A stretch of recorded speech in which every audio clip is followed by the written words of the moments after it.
Y quisiera entonces compartir, ahí tienen en parte de su material uno que se llama Mentoreando la siguiente generación. Tienen todo el bosquejo de lo que voy a dar en esta noche. Yo espero en el Señor poder cubrirlo casi todo, y si no, pues usted se va a llevar el material y lo va a estudiar.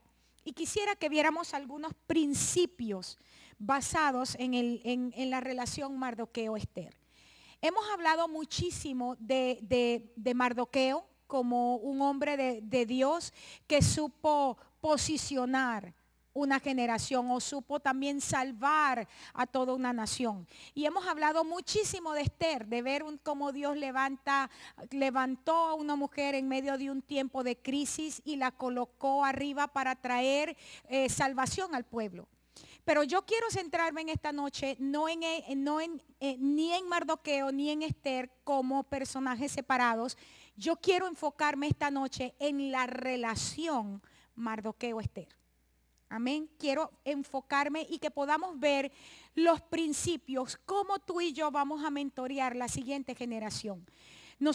Dios nos ha entregado, hermanos, cada uno de nosotros ha sido posicionado por Dios en lugares estratégicos. Hemos recibido de parte de Dios una visión muy particular cada uno de nosotros. Pero no es menos cierto que la gente que Dios ha puesto en nuestras manos son personas que vienen de diferentes naciones. Muchos de ellos aquí, por ejemplo, tenemos diferentes lenguajes, tienen diferentes formaciones a nivel educativo, académico.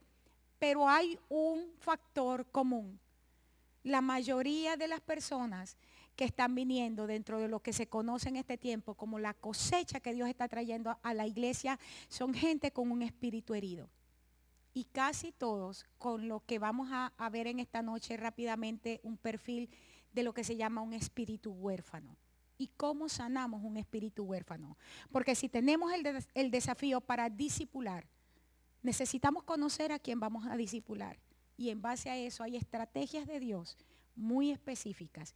Y el corazón del Padre se está manifestando a nosotros, está viniendo sobre nuestras vidas, porque el modelo es un modelo de paternidad. Y es lo que vamos a ver en Mardoqueo y Ester. Una de las primeras cosas que yo encuentro y que para mí ha sido maravilloso, hermanos, en los últimos 20 años, poder reconocer esta verdad.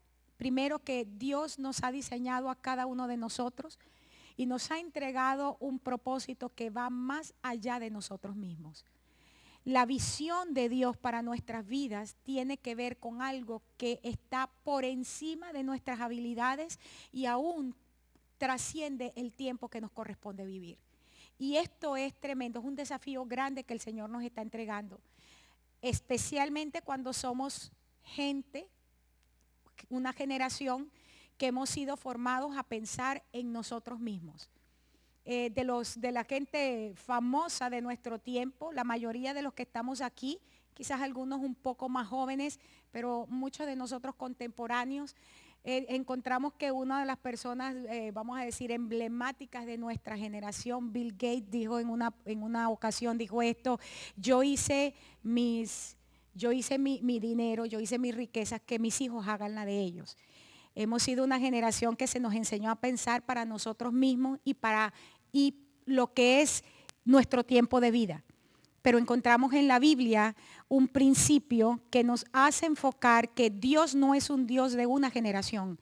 Dios es el Dios, y se presentó a sí mismo siempre como el Dios de Abraham, de Isaac y de Jacob. Lo que está diciendo es un Dios de generaciones y quiere transmitir ese corazón a nosotros. La visión de Dios para mi vida va más allá de mi tiempo y es una misión que probablemente va a ir más allá de la vida de mis hijos, más allá de la vida de mis nietos. Y estoy hablando de mis hijos naturales y espirituales. Estoy hablando de mis generaciones naturales y espirituales. Y poder accesar ese tipo de mentalidad es una de las cosas que Dios por su Espíritu está haciendo en este tiempo. Amén. Veamos entonces, sabemos que Mardoqueo era un simple eunuco.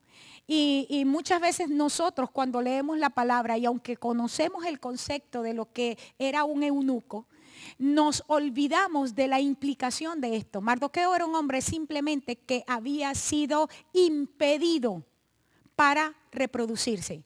Era un hombre que estaba incapacitado para producir generaciones.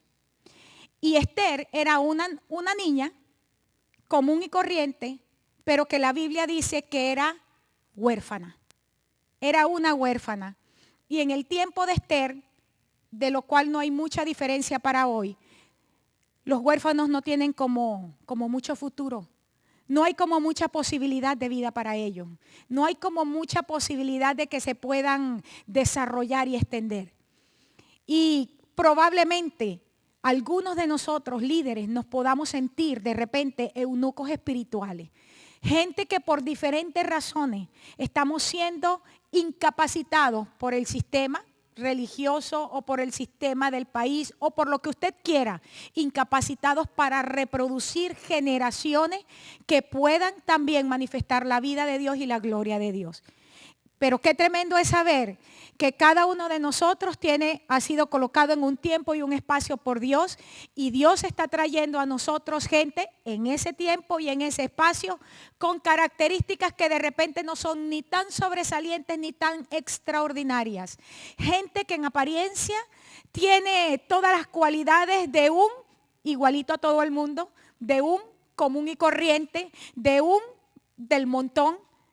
Pero qué maravilloso es si tú y yo podemos tener los ojos de Dios, la visión de Dios, para empezar a ver en lo que los demás ven como el montón y como lo común y corriente, empezar a ver la gloria de Dios, empezar a ver el propósito de Dios y empezar a ver cómo Dios quiere manifestarse no solamente en una generación, porque hasta este día se celebra Purim y hasta este día se celebra el nombre de Mardoqueo y hasta este día se celebra el nombre de Esther, y a causa de gente como ellos, el pueblo de Israel fue preservado. Amén. ¿Qué es entonces un mentor? Y yo quiero que empecemos a verlo entonces desde la perspectiva Mardoqueo. Y en Esther capítulo 2, verso 7, cuando dice que Mardoqueo tenía una prima, no era sino una prima, alguien de la familia que tenía como nombre Adasa y que también se conocía como Esther, a quien había criado porque era huérfana de padre y madre. Es interesante porque ahí la palabra criar, nosotros nos imaginamos, bueno, solamente el proceso de hacerla crecer y llevarla a la escuela, enseñarla a leer y a escribir. Pero esto tiene que ver con forjar un destino. Cuando Dios nos entrega a nosotros, tanto hijos naturales como hijos espirituales, dice aquí que es para que nosotros los criemos. El año 2013, proféticamente hablando, es un año sumamente interesante. Es un año donde la palabra Gimel, que es la que define el año profético 57-73, tiene que ver con nutrir, tiene que ver con llevar a las personas en un proceso de maduración. Tiene que ver, el énfasis del año profético tiene que ver con que hay algo que Dios nos ha entregado, que es eso lo que vamos a entregar y vamos a impartir en la vida de otros para que podamos cumplir lo que Efesios 4 dice, hasta que todos lleguemos a la estatura del varón perfecto. Hasta que todos nosotros, todos juntos alcancemos por igual una posición que es conocida en la palabra como madurez. Pero ¿cómo nosotros llegamos a ese punto de madurez? ¿Qué significa criar? ¿Qué significa llevar a alguien a la plenitud de su destino? Y esto es lo que tiene que ver aquí. Forjar implica que cada uno de nosotros tiene un trabajo específico, pero un trabajo específico con un alguien. Y quiero que pienses en un alguien no solamente como una persona, pero como muchas personas que Dios está trayendo a tu vida. Y no las está trayendo ni para hacer un número en nuestras congregaciones, ni para hacer una estadística en nuestras congregaciones, ni para que nuestras congregaciones luzcan más bonitas porque están más llenas. Dios está trayendo a nuestras vidas personas para que nosotros podamos llevarlos a la plenitud de su destino. Eso es lo que Dios está haciendo. Es una gran responsabilidad en primer lugar y en segundo lugar es un gran privilegio. Es un gran privilegio que Dios pueda encontrarnos como hombres y mujeres fieles en quienes puede confiar vidas. lo más preciado en la mano de Dios. Porque el Señor no entregó la vida de Jesucristo ni por un número ni por una estadística. No lo entregó por un edificio lleno de un montón de cabezas. Dios, el Padre, entregó la vida preciosa de su Hijo Jesucristo para que muchos pudiesen llegar a la familia de Dios, para que muchos pudiéramos decirle al Padre, nosotros también somos hijos, para que muchos pudiéramos ser también adoptados en la familia de Dios y por el Espíritu Santo poder declarar Abba Padre. El trabajo de un mentor entonces es uno que forja el destino, es uno que forja el propósito y es uno que forja identidad en una persona. Quiero que pienses a nivel natural y espiritual, hermano. Porque nuestro trabajo como mentores empieza en nuestra casa, con nuestros hijos naturales. Pero en la medida que somos victoriosos en nuestros hogares, vamos a ser victoriosos con la gente que Dios nos está entregando. Te estamos hablando entonces que cuando hablamos de un destino, cuando hablamos de un propósito y cuando hablamos de identidad, nosotros tenemos que remitirnos necesariamente al principio. Quien forjó todas estas cosas en su corazón primero fue Dios.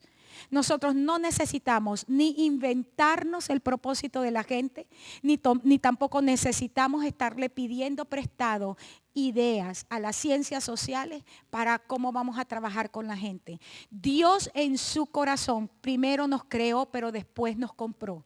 Es en el corazón de Dios donde tú y yo hemos sido formados. Es en el corazón y en la mente de Dios donde nuestros destinos son cubiertos, son completos. Es en el corazón de Dios donde nosotros tenemos identidad. Y cuando hablamos de que nos vemos a nosotros mismos como mentores, entonces estamos diciendo que necesitamos ir al corazón de Dios para conocer lo que Él tiene para aquellas personas que están confiando en nuestras manos. Amén. Ahora fíjense, me gustaría enfatizar el hecho del destino, porque nosotros no podemos hablar de mentorear una generación. ¿Mentorearla para qué? La pregunta es, ¿para qué yo voy a mentorear a alguien? ¿Qué es lo que yo tengo en mente cuando empiezo un proceso para mentorear a alguien? Y el destino, quiero que lo veas y tienes allí en tu material este concepto. Porque nuestro destino en Dios, hermanos, es el ámbito especial donde tú y yo nos desarrollamos y nos desenvolvemos de acuerdo al diseño de Dios que ha sido único y particular para nuestras vidas.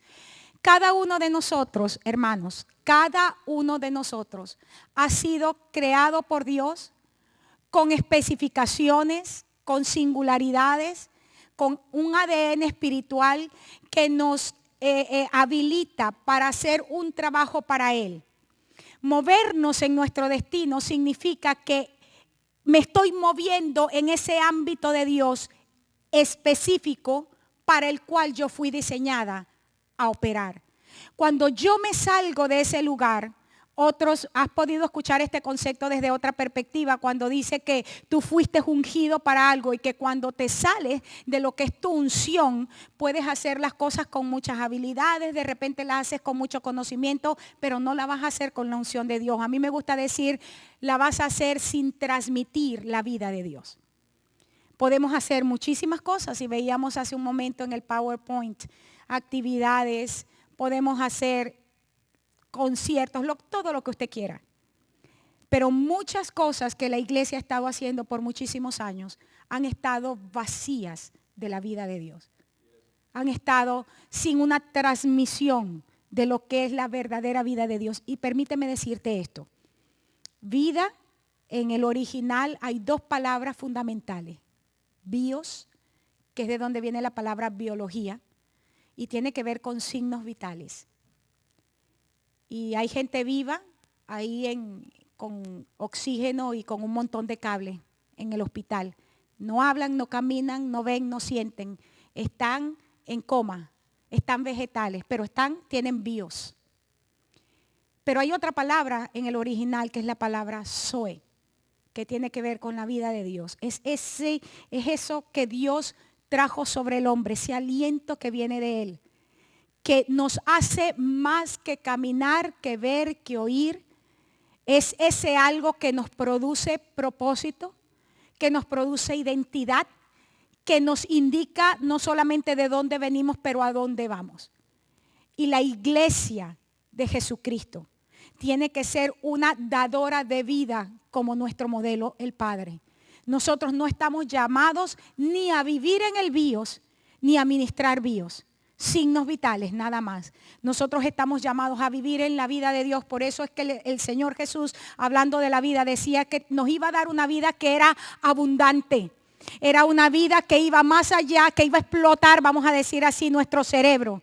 Porque es una vida que tiene que ver con propósito, que tiene que ver con plenitud, que tiene que ver con un desarrollo, que tiene que ver con un alcance y donde nosotros vemos todo aquello para lo cual fuimos formados, lo podemos ver en acción. Yo creo que el mayor desafío de la iglesia de Jesucristo en este tiempo, especialmente para nosotros el liderazgo, es poder no solamente caminar en el Zoe de Dios, pero impartir el Zoe de Dios. Es poder traer a aquellos que Dios está trayendo a nuestras vidas, llevarlos a la plenitud de su llamado. Un mentor, según el corazón de Dios, es un hombre, una mujer que debe ministrar la paternidad de Dios. Yo he explicado en muchísimos momentos esto y voy a retomarlo porque no voy a dar por hecho de que todos ustedes conocen este concepto. Seamos hombre o mujer, porque Dios no utiliza ni hembra ni varón como género. Recuerden que nos utiliza como vasos. Por eso es que el apóstol Pablo en el libro de Gálatas dice que ya en el reino no hay ni hombres ni mujeres, ni esclavos ni libres, sino que somos uno en el Señor. Dios utiliza vasos. Y lo que Dios está restaurando no es un corazón maternal, sino un corazón paternal. Porque Dios escogió manifestarse a sí mismo en la Biblia como Padre. Ahora, quiero que entiendas que este es un concepto que va más allá del género. No es un concepto sexista. No sé si estás entendiendo lo que quiero decir. Es decir, yo como mujer de Dios, como mentora en el Señor, estoy llamada es a traer la paternidad de Dios, aunque soy mujer a nivel natural. ¿Lo estás entendiendo? Dios no se reveló a sí mismo como mujer. Dios se reveló como Padre.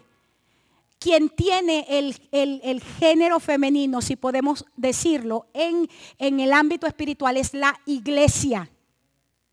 La iglesia es la novia, la iglesia es la esposa. O sea que usted es varón, pero es novia. ¿Lo entiende? ¿Cuántos entienden que aunque son varones son novia del Cordero? Igualmente, aunque somos mujeres, vamos a traer la paternidad de Dios. Esto es algo sumamente importante y esta es la razón por la cual el profeta Malaquías, hablando de una unción que iba a hacer volver el corazón de los padres a los hijos y de los hijos a los padres, utiliza allí la terminología que tiene que ver con papá varón. Una enseñanza machista.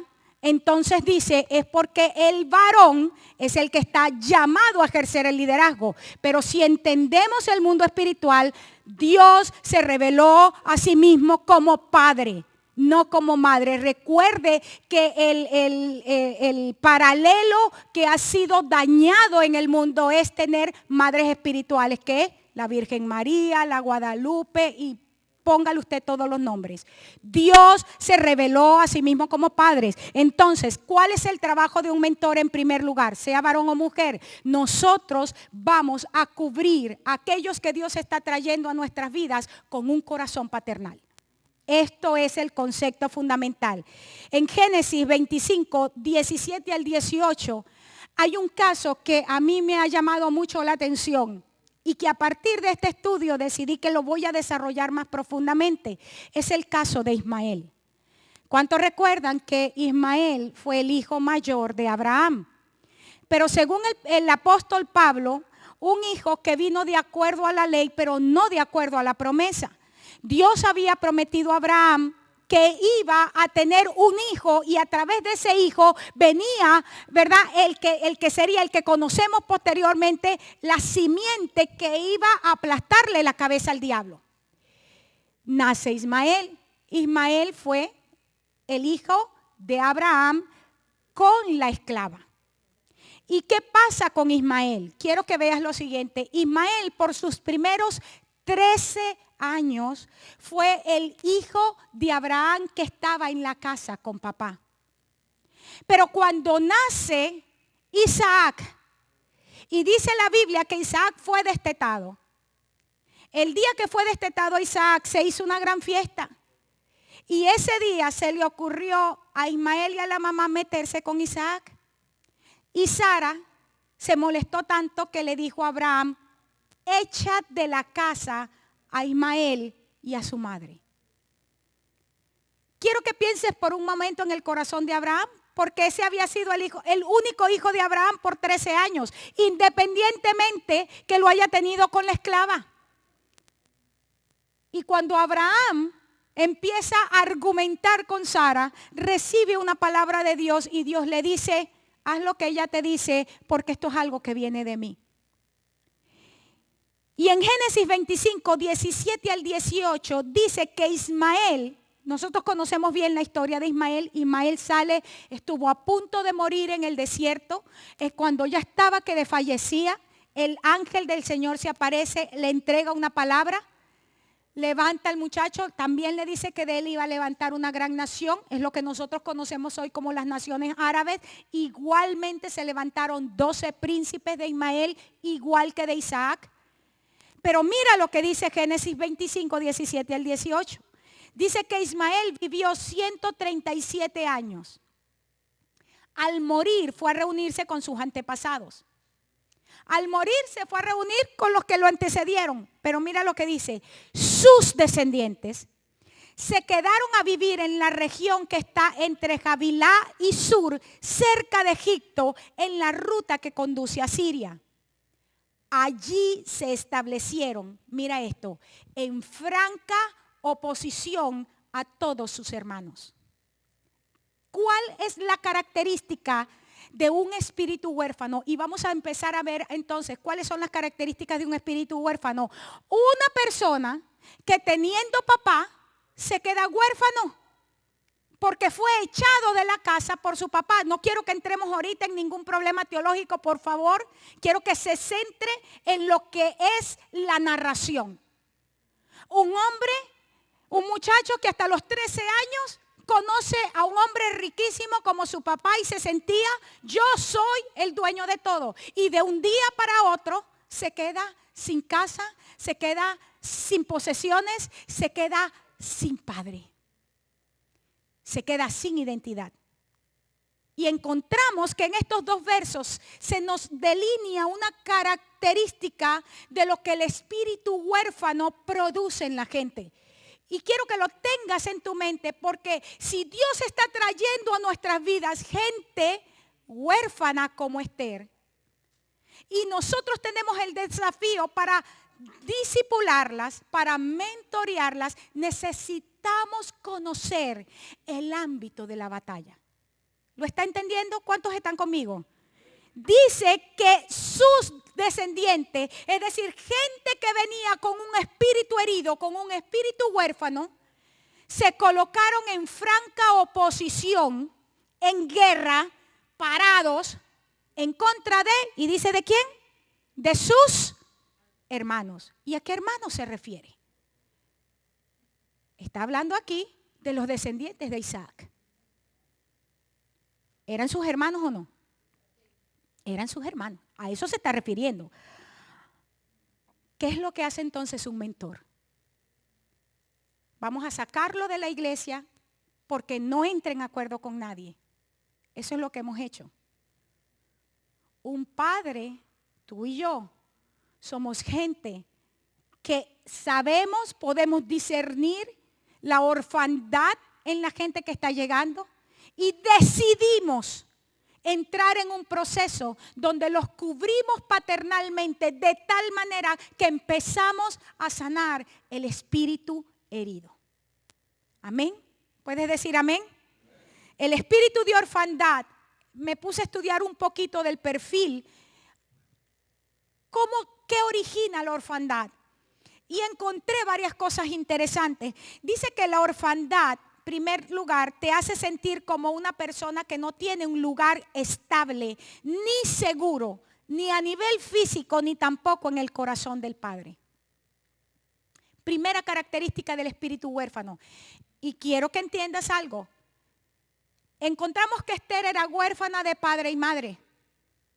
Pero encontramos que nosotros, muchos de nosotros, teniendo papá y mamá, nos hemos criado huérfanos, con ausentismo en nuestros hogares, que teniendo padres y madres físicos, por múltiples razones que no es el momento para señalar, no han estado presentes. Y ha producido en nosotros espíritus huérfanos. Por eso es que se denomina a la sociedad del tiempo presente una sociedad huérfana. Es una sociedad, es gente, estamos hablando de gente, de personas que se sienten que no tienen un lugar estable en el corazón del Padre. Son personas que carecen de un espacio, del espacio que se necesita para recibir afirmación. Es gente a quien tú le puedes decir 1000 veces que luce lindo y siempre se va a sentir feo. ¿Por qué crees tú que tenemos un problema tan serio en nuestra sociedad con bulimia, con anorexia?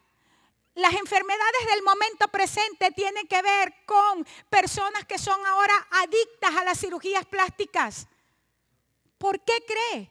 Porque la orfandad que se ha generado en la sociedad ha hecho que la gente, por más que luzca bien, siempre se ve mal. Siempre se siente mal, nunca se siente seguro de sí mismo, siempre está pensando que le falta algo y que está incapacitado para hacer las cosas. Eso lo produce un espíritu huérfano. Le impide sentirse protegido, cómodo o que pertenece a un lugar. Interesante, porque esta es la gente a quien nosotros tenemos que mentorear, a quien nosotros tenemos que discipular. Hermanos, necesitamos estrategias de Dios. No sé si tú puedes verlo, pero el desafío que tenemos es grande. Porque son gente de verdad, son gente de carne y hueso.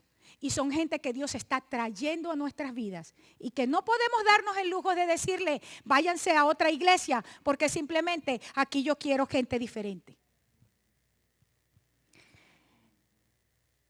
El espíritu huérfano convierte a la persona, en la medida que va madurando, en alguien que es autoorientado, es decir, no recibe de nadie consejo. No recibe de nadie lo que se dice en inglés insight. Porque él solo puede, él solo se basta.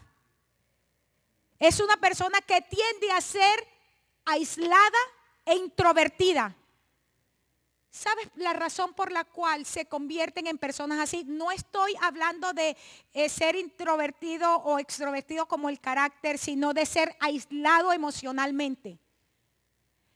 Tiene que ver con el hecho de que el espíritu huérfano te hace sentir que tú no tienes nadie de quien recibir herencia. El espíritu huérfano es un impedimento espiritual para que la gente pueda recibir la herencia natural o espiritual de sus padres. Tenemos personas huérfanas en nuestras congregaciones y son personas que por más que se les da, no pueden recibir la herencia espiritual del Padre espiritual porque no se sienten hijos. Estoy hablando en este momento del perfil del huérfano para que podamos ver, porque este es nuestro desafío. ¿Queremos mentorear a la siguiente generación? Yo sí. Y lo quiero hacer bien hecho, hermanos. Yo quiero ser una persona que cuando esté delante del Señor, el Señor diga, pasa, sierva fiel. Pasa adelante, porque lo hiciste bien. Yo quiero ser una de esas. Yo no quiero ser una de las que el Señor diga, no, que va, no hiciste nada, no serviste para nada. No quiero ser eso. Quiero ser alguien de que el Señor lo diga, lo hiciste bien. Pero para hacerlo bien necesitamos conocer la gente que Dios nos está entregando. Poder sentir su corazón latir, poder mirar lo que hay en su espíritu. Sigo con el perfil del espíritu huérfano.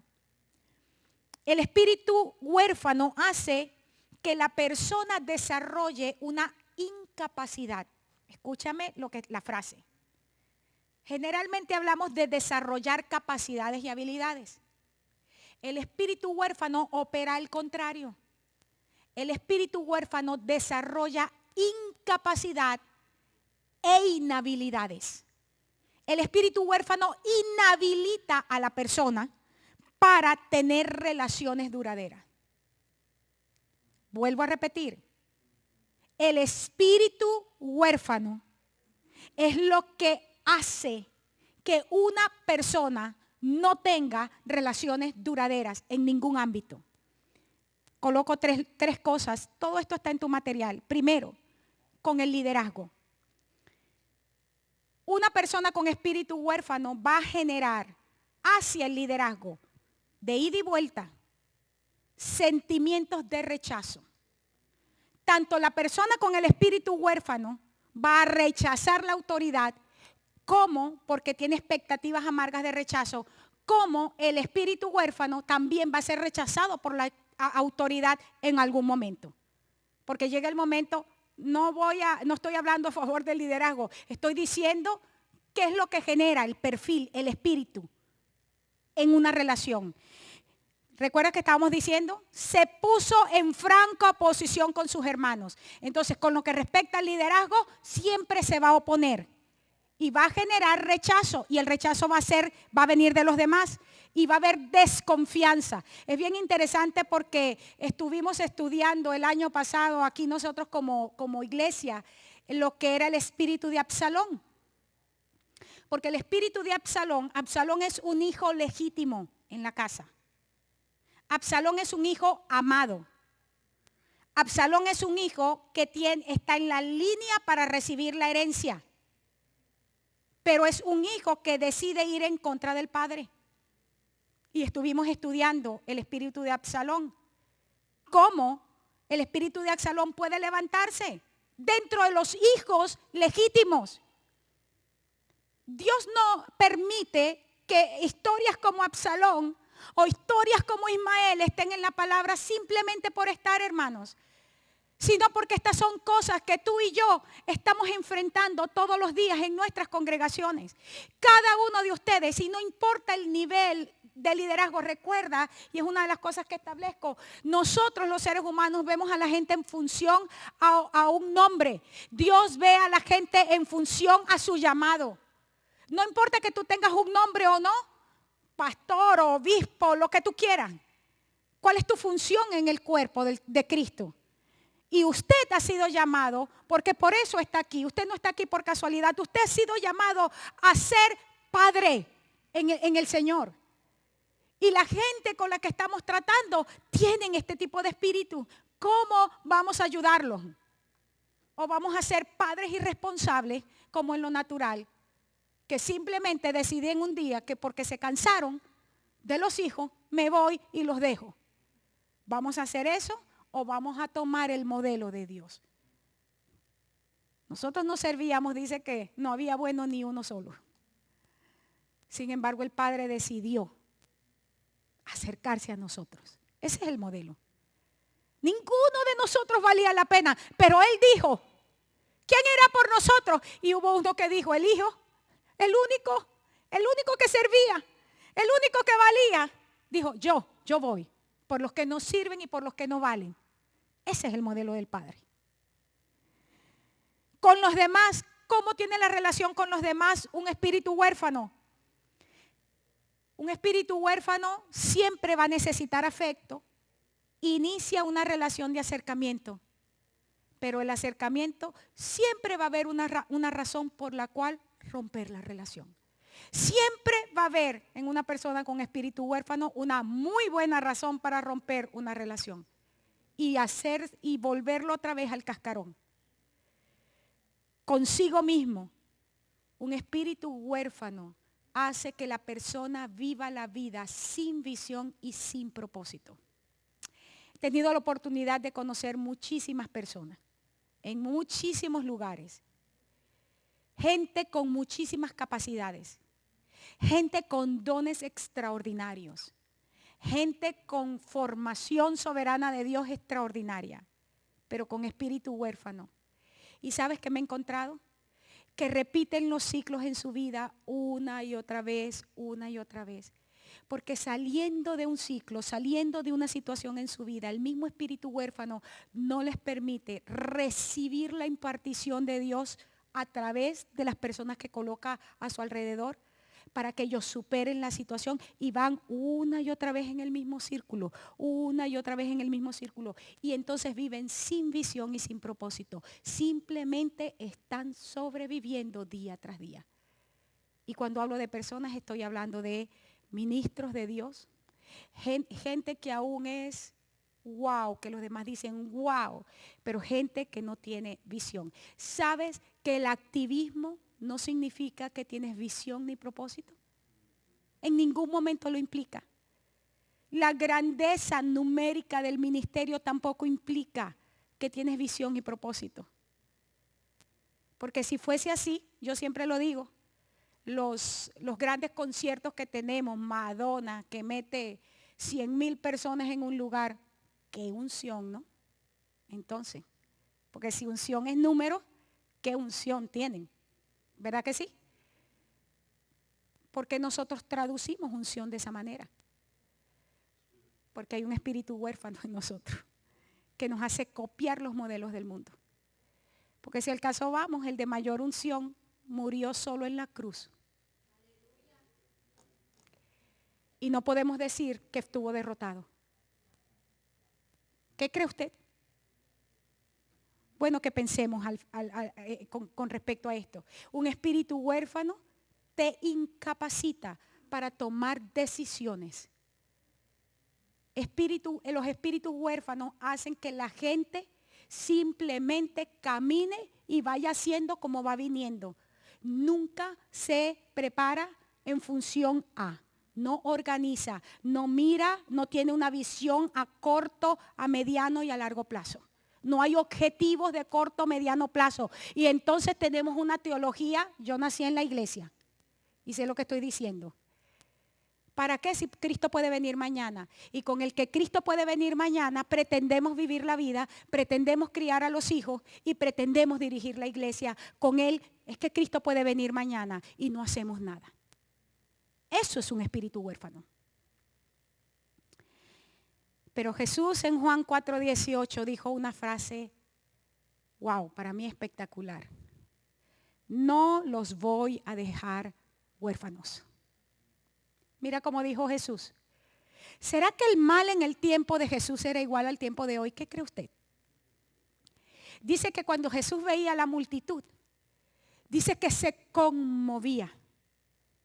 ¿Sabes que la palabra conmover que se utiliza en el hebreo y que es similar en el griego, habla de un movimiento en las entrañas, la palabra conmover, y ese movimiento en las entrañas es el mismo movimiento que se produce en la mujer embarazada cuando las entrañas están acariciando al bebé que tiene en su vientre.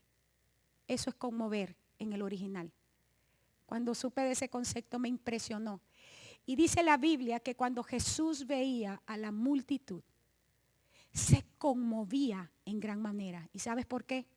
La frase siempre nos deja sin aliento. Dice, porque los veía como ovejas que no tenían pastor. Cuando Jesús se presentó a sí mismo como el buen pastor, dijo, yo soy el buen pastor, no porque los llevo al mejor lugar, no porque los llevo a la iglesia con mejor música, no porque los llevo a la mejor actividad. Dijo, yo soy el buen pastor. Y la razón es porque el buen pastor da su vida por las ovejas. Eso es lo que hace el buen pastor. ¿Quién es el buen mentor entonces? ¿Quién será el buen padre que Dios está levantando en este tiempo? No será gente que pongamos a un lado nuestras agendas y nuestros deseos de grandeza para desarrollar a los insospechados. No será gente que decidamos sacrificar nuestra comodidad para desarrollar a los que nos producen incomodidad. Eso es lo que quiere decir, yo soy el buen pastor. Y el buen pastor da su vida, da su agenda, da su deseo, da su propósito, lo pone a un lado, que se muera por la vida de sus ovejas, por el destino de aquellos que le han sido entregados. Siempre utilizo este paralelismo cuando enseño en nuestra congregación. ¿Qué es lo que nos hace buenos padres o buenas madres? Lo que nos hace a nosotros buenos padres o buenas madres no es que trabajamos 20 horas al día. No es que en nuestra casa no falte nada. Lo que nos hace a nosotros buenos padres y buenas madres es cuando podemos discernir el propósito para el cual Dios creó a nuestros hijos. Y decidimos entrar en un acuerdo con Dios para que ese propósito, ese destino venga a cumplimiento. Cueste lo que cueste. Y ponemos por encima, pasamos por encima, hermanos, una buena madre es uno de que aunque tenga fiebre y le duele la cabeza cuando su bebé llora a las 3 de la mañana, se para con fiebre a alimentar a su bebé. Ese es el perfil que Dios está buscando en este tiempo. La pregunta es, ¿nos encontrará el Señor a nosotros como gente que puede producir ese perfil? ¿Seremos tú y yo la gente que podemos desarrollar ese corazón?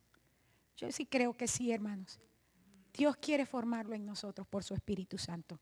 No los dejaré huérfanos, yo voy a volver a ustedes. Y yo pudiera predicar toda la noche con la palabra volver a ustedes, pero solamente te voy a dar una sola. La enseñanza tradicional que tenemos en el verso, que es correcta entre paréntesis, tiene que ver con la venida del Espíritu Santo. Y es correcto. Esa enseñanza es correcta. Pero hay una enseñanza en Efesios, hablando de Jesús. Dice que Jesús bajó a lo profundo, bajó a los infiernos, pero también subió. Y dice que el mismo que bajó, que fue el que subió, y que está sentado a la diestra del Padre, se manifiesta en este tiempo a través de oficios. Cuando está diciendo aquí, yo no los voy a dejar huérfanos, yo voy a volver a ustedes. Está hablando de que Jesús iba a volver a través de hombres y mujeres que lamentablemente en los últimos 20 años hemos tenido un mal exceso en lo que es lo apostólico, lo profético. Hemos tenido un mal exceso, pero yo creo en el Señor que nos estamos alineando, en el nombre del Señor. Y vimos los llamados, los oficios, como una posición para señorearse sobre el pueblo. Y cuando vemos este pasaje tan simple, pero tan profundo, encontramos que el Señor Jesús está diciendo, yo no voy a dejar huérfanos a los míos. Yo voy a volver a ustedes con un corazón de padre, con uno que se manifiesta con corazón de padre.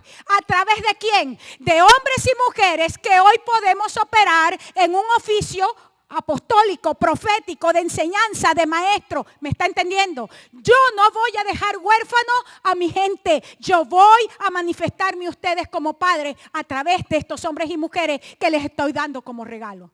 Esta es una enseñanza que nosotros necesitamos que necesitamos retomar en este tiempo y asumirla como nuestra. Y tú necesitas dejar de ver a los demás como el apóstol y el profeta y entender que estamos en el tiempo donde la unción que Dios está derramando es una unción apostólica sobre su iglesia para que sea padre. Es una unción profética también para que sea padre. Es una unción pastoral para que sea padre. Dios está derramando de su unción sobre cada uno de nosotros. La razón por la cual esos oficios existen es hasta que todos lleguemos, para que todos lleguemos a la estatura, para que todos podamos madurar. Esa es la razón por la cual existen. No existimos para otra razón diferente. ¿Amén? ¿Puedes decir amén conmigo? Esther era una mujer huérfana, una mujer que no tenía ninguna posesión, una mujer con muchísimas necesidades. Y la respuesta para la vida de Esther, escúchame, especialmente si estás en algún ministerio que tiene que ver con finanzas en la iglesia o de alguna manera relacionado. La respuesta para esta mujer huérfana no fue ni una pensión, ni mandarle una cesta de comida semanal, ni llevarla a la boutique de la iglesia para que agarrara ropa semanal. Esa no fue la respuesta a la necesidad de orfandad en la vida de Esther. La respuesta a la necesidad de Esther tenía un nombre: Mardoqueo. ¿Puedes verlo? La respuesta al espíritu de orfandad no es un programa social en la iglesia. La respuesta al espíritu de orfandad es una persona, somos tú y yo. Nosotros somos el diseño de Dios para hacer la respuesta al corazón herido de una sociedad huérfana que nos está siendo entregada para llevarlos a la plenitud de su destino. Puedes decir amén a eso. Entonces, un mentor, desde esa perspectiva, es una persona que no solamente va a ayudar a construir el futuro de una persona, sino también a mirar su destino. ¿Pero cómo? No como los que, venga, léame la mano. Aquí leo que tienes larga vida sobre la tierra, porque ahora para eso sirvió la iglesia ahora. Toda la profecía que se da en la iglesia es eso. Aquí veo que vas a tener un Lexus. Aquí veo que vas por una casa grande. Estamos igualitos leyéndole la palma de la mano a la gente. No, lo que hace un verdadero mentor es ayudar a construir el destino de una persona. ¿Pero cómo? Ayudándola a ver su destino, pero de manera intencional y concreta. ¿Entiendes esa frase? Con intencionalidad, con propósito. Podemos construir el destino, es algo que se construye paso a paso, día a día, con cada decisión que tomamos. Un mentor es alguien que va a decirle a la gente: necesitas mirar lo que Dios tiene para ti, pero para llegar allá necesitas tomar las decisiones fundamentadas en los principios de Dios. Eso es un mentor. Es con intencionalidad. En lo natural, una persona no llega a ser médico de manera fortuita. Esa persona con intención se inscribe en la universidad. Con intención va todos los días a clase. Con intención estudia para pasar los exámenes. Con intención tiene que ver cómo las hace para pagar lo que cuesta la universidad. Con intención va y busca los libros. Con intención va y busca los tutores. Porque ¿cuál es su propósito? ¿Qué es lo que está mirando? Voy a ser médico. Ahora, ¿quién te dice a ti si en lo natural, cosas que son tan simples, entre comillas, por favor entiende lo que estoy hablando, y hay que lograrlas con intención, con decisiones concretas, específicas? ¿Quién te dijo a ti que en el Señor logramos nuestro destino de manera fortuita? Es la mayor mentira del diablo que Satanás le ha metido a la iglesia, que cree que simplemente porque lo soñó va a venir. Y mira la teología que tenemos: como Dios me lo dijo, Dios lo va a hacer. No, Dios te lo está diciendo para que tú camines en eso. Dios nos los está mostrando para que nosotros tomemos las decisiones. Cuando Dios me dijo a mí que mi esposo era Luis Gómez, no me dijo que 25 años que cumplimos el año que viene de casados iban a ser sin ningún solo problema. Y que alguna vez en esos 25 años no iba a haber alguna situación que de repente yo pensara: ¿será que me casé correcto? ¿O será que estoy en el lugar adecuado? Eso no fue lo que significó cuando él me dijo que era mi esposo. Cuando me dijo: ese es tu esposo, es decir, te veo en tu destino con él, hay algo que tengo que preparado que sin él no lo vas a lograr. Y con él vas a construir una vida todos los días. Todos los días hay que pararse y tomar una decisión de que vamos a tener una relación adecuada. Todos los días como pareja nos tenemos que parar y decidir que nos vamos a amar, que nos vamos a respetar, que nos vamos a considerar. Eso se llama intencionalidad. Eso no viene simplemente porque Dios te dice que Juan es el hombre o que María es la mujer. Significa que diciéndote el Señor eso, ahora tú caminas con la intención de que ese sea el hombre o la mujer, que cuando la muerte venga sea lo único que lo separe. ¿Puedes decir amén? Igual es con lo que Dios nos dice hacia dónde vamos a caminar. Un mentor es alguien que le dice al mentoreado: vamos a ver qué Dios tiene para ti, pero ahora tienes que tomar decisiones, tienes que caminar 1, 2, 3. Eso es el discipulado. Amén. Fíjate lo que dice en Esther 2, 10 y 11. Dice, Esther no dio a conocer ni su pueblo ni su parentela porque Mardoqueo le había mandado que no lo diera a conocer. Y nosotros lo leemos súper poético.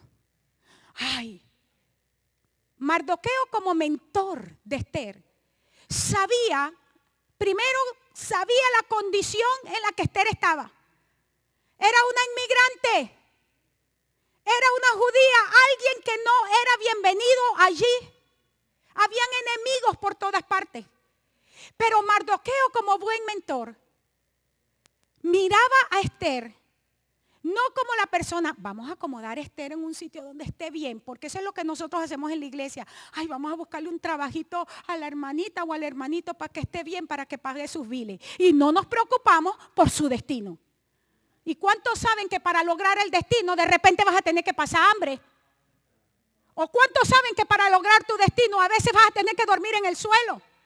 ¿Y cuántos saben que para lograr el destino muchísimas veces no vamos a tener en el bolsillo 25 centavos? ¿Y cuántos saben que para lograr el destino vamos a tener que tragarnos las lágrimas? ¿Y cuántos saben que para lograr el destino vamos a tener que secarnos nosotros mismos los mocos y nosotros mismos botar nuestros papeles? Porque eso es parte del proceso. Y un mentor sabe que si evita esas cosas en la vida del otro, simplemente le está impidiendo lograr que alcance aquello para lo cual fue creado. ¿Me está entendiendo? Entonces nosotros no buscamos un trabajito o esto o aquello. Nosotros miramos el destino. Y si lo que vas a hacer impide que alcances tu destino, un mentor tiene no solamente el deber, tiene el derecho que nos da la relación padre-hijo de decir, esto no te sirve, esto te está impidiendo llegar a donde Dios quiere que tú llegues. Tenemos la obligación de decir, esto no es el diseño de Dios para ti. No des a conocer de dónde viene, porque Mardoqueo sabía que Esther no estaba en el palacio para tener la comida segura ni la ropa buena. Mardoqueo sabía que Esther estaba en ese lugar porque había un propósito que iba más allá de ella misma y que tenía que ser cumplido en un momento específico. Una mujer que debía ser formada para eso. Una mujer con el carácter para decir, si tengo que morirme, que me muera, pero hago lo que tengo que hacer. Lo que te indica que estás bajo un buen mentor es cuando empiezas a desarrollar el carácter para decir, aunque me duela, voy a hacer lo que tengo que hacer. Aunque me muera, voy a hacer lo que tengo que hacer. Eso es carácter de Dios. Y nosotros, como hombres y mujeres de Dios, si nuestra responsabilidad es formarlo, ¿cómo lo vamos a formar si nosotros somos unos blandengues? Si apenas tenemos un dolor de cabeza empezamos a chillar. Si apenas no tengo gasolina ya no voy a la iglesia porque ay me quedo a la mitad. Camina. Y así bajas el colesterol. ¿Qué vamos a formar en una generación si nosotros no podemos hacer las cosas? ¿Cómo voy a formar yo a mis hijos naturales? A que estudien, a que trabajen, a que sean activos en la congregación, si yo soy una floja. No tengo ni la autoridad de vida, ni la autoridad en Dios para pedirles que hagan nada. Pero cuando un mentor, un hombre o una mujer de Dios, que sabemos dónde hemos sido posicionados, entendemos nuestra responsabilidad y vivimos a la altura del desafío, tenemos entonces no solamente el deber, pero tenemos el derecho de decirle a la gente, esto está equivocado y no puedes esto por esto. Porque no solamente podemos discernir su futuro, sino que sabemos que para que logre lo que tenga que lograr, tiene que tomar decisiones día a día que van a ir en contra de su yo. Y morir al yo es lo más terrible que hay. Sacar los demonios es fácil porque los demonios se sujetan. Te vas y se acabó. El demonio no tiene por qué estar luchando con nosotros. Te vas en el nombre de Jesús y se va. Pero no así el yo. Por eso es que lo que hay que sacrificar se llama la carne. Amén. Para tener un mentor es alguien entonces que tiene un entendimiento general de la existencia humana. Mardoqueo conocía la situación en la cual se enfrentaba Esther. Estás mentoreando una generación. ¿Conoces tú la situación de esta generación? Hermanos, déjame decirte, si hablamos de muchachos entre 12 a 27 en un sistema educativo pervertido, como el que tenemos, en un sistema educativo donde todo lo que es contra Dios es lo que se aplaude. Y todo lo que es pro vida, pro reino, es de burla. A esa es la gente que tenemos que mentorear. ¿Y cómo lo vamos a mentorear? Tengo mucha tarea. Quédate, mijito, hace la tarea. ¿Usted cree que va a lograr sacar de allí? Quizá logre sacar un profesional. Pero ¿sabe qué? El infierno, y no estoy hablando del infierno como el lago de fuego allá atrás. Yo quiero que entiendas que el infierno lo empieza a vivir la gente aquí. ¿Cuántos saben que hay un montón de profesionales, un montón de gente con dinero en el banco metidos en el infierno? Queriendo escapar de sus casas, queriendo escapar de la iglesia, queriendo escapar de sí mismos porque no aguantan donde están. ¿Y usted cree que cómo vamos a formar gente con carácter para salir de lo que tiene que salir y para enfrentar lo que tiene que enfrentar? Pasándole la mano. Sí, mijito, me duele la cabeza. Sí, mi amor, quédate. No. No en el tiempo que estamos viviendo. No. Usted necesita conocer el tiempo que estamos viviendo. Estamos viviendo un tiempo tenaz. Un tiempo donde, a menos que seamos violentos, no vamos a arrebatar el reino. A menos que seamos gente violenta, no vamos a arrebatar el reino. Y estoy hablando de violencia, no en el sentido poético, que lo tiene un gentío. ¡Al nombre de Jesús! Eso no es violencia. Mire, mijito, usted puede gritar en la iglesia todo lo que le da la gana. Pero si tú cuando llegas al sitio donde tienes que llegar y pararte y decir lo que tienes que decir y tener los pantalones para hacerlo, eso es violencia. Enfrentarte a lo que te tengas que enfrentar con pantalones, eso es violencia. Porque la gritadera no es violencia. ¿Cuántos están entendiendo lo que estoy enseñando? Dios, hay un pasaje en Jueces 6. En otro tiempo, lo prediqué hace un tiempo, fue parte de una palabra profética. Creo que fue en el año 2009. Pero en Jueces 6, del 3 al 6, en ese pasaje se nos cuenta una historia seria. Jueces 6.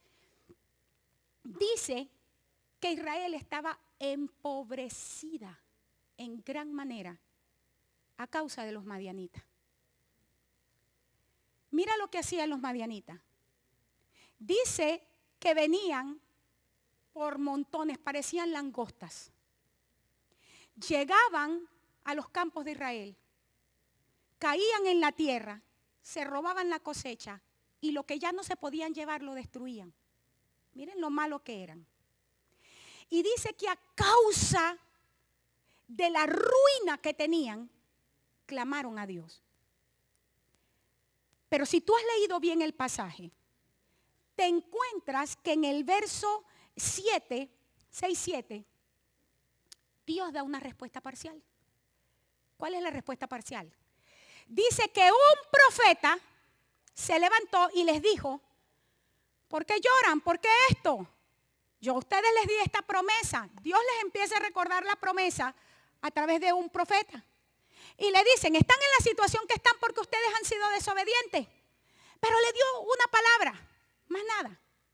Pero si usted sigue leyendo el pasaje, ¿cuál fue la respuesta de Dios al empobrecimiento de Israel? A la orfandad de Israel. Un hombre. Su nombre es Gedeón. Dios no trajo de manera sobrenatural una cosecha. Dios no hizo caer del cielo maná. Dios no hizo caer del cielo codornices. De manera sobrenatural no mató a los madianitas. No se aparecieron los ángeles del cielo a darle comida a la gente. La respuesta de Dios para un pueblo que se sentía huérfano, estaba arruinado, destruido, fue una persona, Gedeón. Pregunto, ¿cómo están nuestras naciones? Arruinadas, hermanos. El espíritu madianita ha venido y ha destruido nuestras naciones, nuestras amadas naciones. ¿Cómo están nuestras generaciones previas y las que tenemos por delante? En gran desolación. Y la respuesta sigue siendo la misma. Una persona, tú. Tú eres la respuesta de Dios. Para un tiempo como este, Dios te diseñó. Para un tiempo como este, Dios te formó. Para ser el que herede. Imagínate cuando leemos Isaías y nos gozamos, pero no entendemos lo que estamos leyendo. Dice que heredaremos asoladas heredades. Heredades que han sido asoladas. Que vino el fuego y quemó todo. Que vino el enemigo y arrasó con todo. Y eso es lo que vamos a heredar. En mi país se dice un peladero de chivo. ¿Lo dice Isaías o no?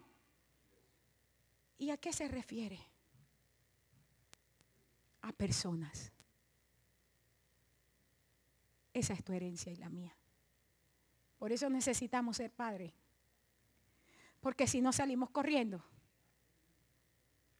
Porque es más fácil dejarlo, hermanos, es mejor dejar el pelero, como decimos también en mi país, que meterle el pecho a gente asolada, que no tiene nada adentro. Pero yo me quedo. ¿Cuántos se quedan? Amén. El mentor entonces te ayuda a 3 cosas. Yo creo que ya es mi tiempo de terminar. Usted sigue con el material. Voy a terminar con esto. 3 cosas. Tu sentido de identidad.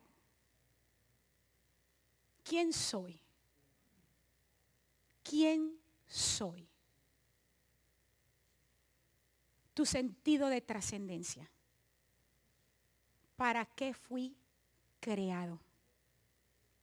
¿Cuál es la razón por la cual nadie más puede cumplir, puede hacer lo que yo estoy llamado a hacer? Y finalmente tu sentido de destino.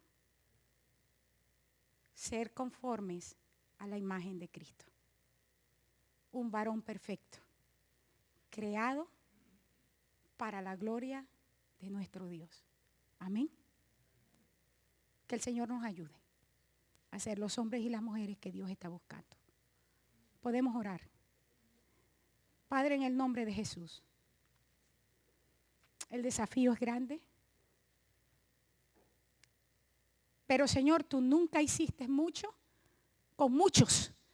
Has hecho mucho con pocos. Y aquí estoy yo, con un corazón. Aquí estamos nosotros, Señor, con un corazón y con un anhelo, Señor, de ver cumplida tu obra en este tiempo, para tu gloria.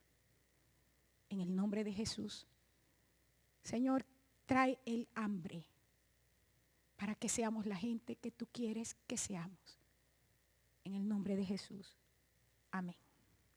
Dios les bendiga, hermanos.